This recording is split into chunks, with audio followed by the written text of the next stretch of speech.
Hi, you're right. Yesterday I promised I'd post a video today with some of the solutions to the questions that were set yesterday on data handling. So here it goes.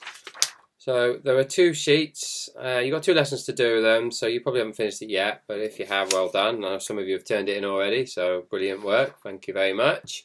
But here we go. So the first question was to estimate the mean, and it goes something like that. Not much to say really. Find the midpoints, times the frequencies by the midpoints for each row to get the subtotals. Add these all up to get the final grand total amount of money paid to all the workers in the factory.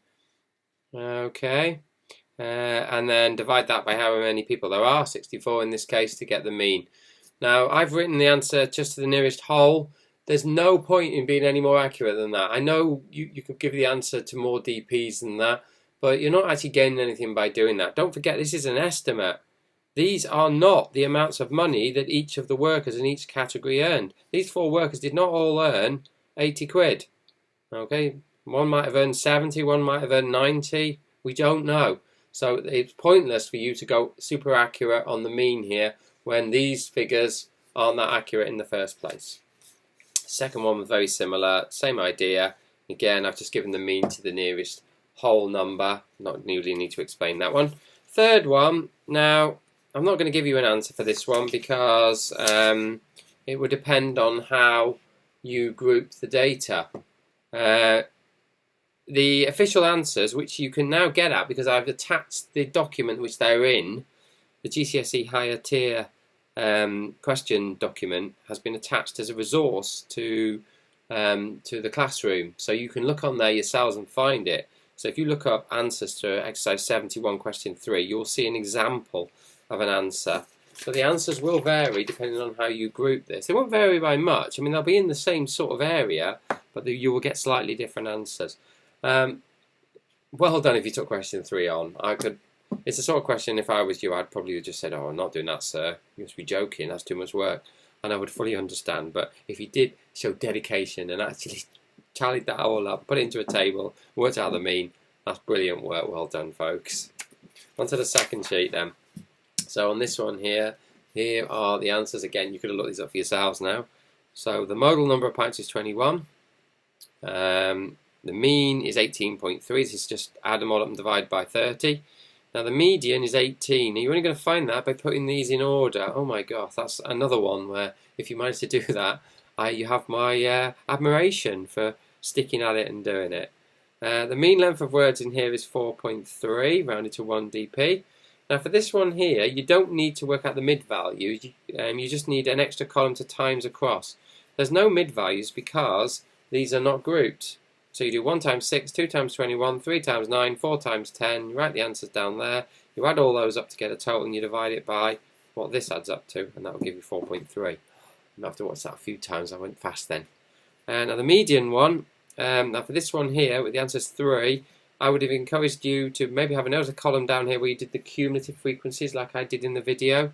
So you go 6, 28, 37, 47, 56, etc.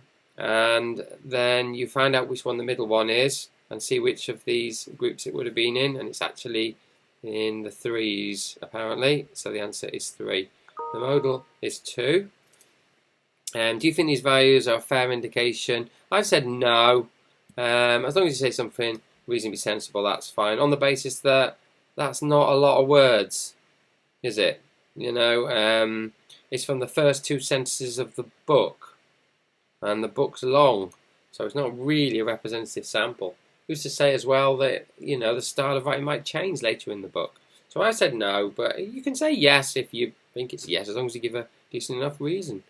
Another mean question here. This one's interesting actually because you have to be very careful when you're doing the midpoints of the last 2 groups because they've changed from grams to kilograms. Now, whatever you do not write the mid value as 1.5 and 2.5 here, or it'll all go completely wrong. It must all have the same unit here. I've chosen grams, which seems sensible because they're nice big whole numbers, and so you need to do the same. So anyway, then you would add all So then you would have the times across, fill in the column there, add that up, and divide it by what that adds up to. Some pretty tricky stuff here now. The median value is in the 100 to 300 graph category. Again, find the cumulative frequencies down here. So 21, 65, 70, 85, 82, etc. And find which one the middle value is in, or middle values are in. And it comes out to be in the 100 to 300. The model is clearly 100 to 300 because there's 44 of them. Last question. It's the same again. The only difference this time is they haven't presented the original data in a table. They've put it in a little sort of frequency diagram. So it probably pay you to do this one, to draw a little table out and to put the weight. Is it weights? No, it's not weights. It's sample the contents of each sample, measure the amounts from the right. Oh yeah. So it's the amount of liquid in the packets. So you'd have groups 1 to 1.01, 1.01 to 1.02, etc. And then your frequencies would be however tall the bars are, so 8, 21, etc. And then you do your usual stuff. It's a hell of a lot of work there. I mean, I haven't, to be honest with you, at this point in time, I haven't checked the people's work they've turned it in. If anybody's done all of that, I will be mightily impressed. So you've got to do 2 hours work on this, get as far as you can. Do your best job that you can, and if you do that and you understand all the techniques that are being used, I'll be perfectly happy. Thanks for listening, everybody. Have a great day.